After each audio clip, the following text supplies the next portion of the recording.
Il y a quelques années, j'ai vécu une histoire avec un usager et sa famille qui est venu en permanence à notre cellule logement. C'est une famille palestinienne qui est arrivée en 2018, qui avait trouvé un logement, une chambre alors qu'ils étaient 5.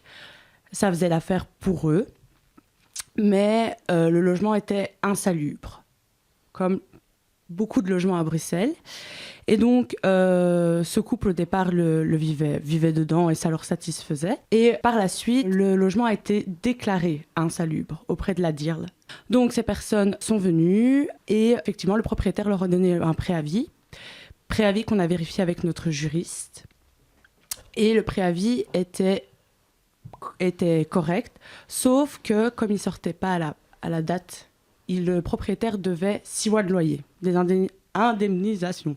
Donc, ce qui s'est passé, c'est que dans un premier temps, nous, on se retrouve à Bruxelles. On n'a pas de logement d'urgence, on n'a pas de logement de transit. Le préavis court, c'est bientôt la fin. Alors, heureusement qu'on a encore quelques petits outils, mais pas beaucoup, parce que par exemple, nous, dans notre CPS, on n'en a que 3 par an, donc on a droit à un article 35.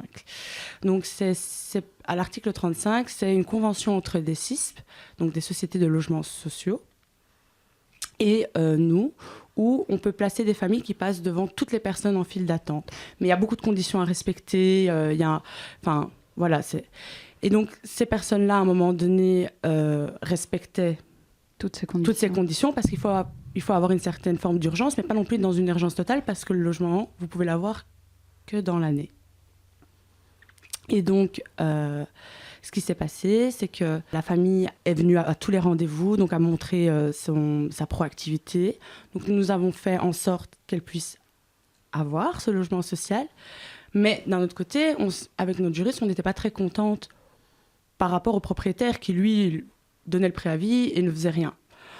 Donc, ce qui s'est passé ensuite, c'est qu'avec notre juriste, on a bataillé, on a écrit des lettres, sans essayer de passer par la justice de paix, pour en rappelant ses obligations ses devoirs et obligations aux propriétaires. Et donc, à la fin, ils ont été indemnisés. Et ça a fait un beau pactole parce que ça fait plus de 5 000 €. Donc, ils ont pu se reloger et se remeubler parce que dans les logements sociaux, il n'y a pas de meubles.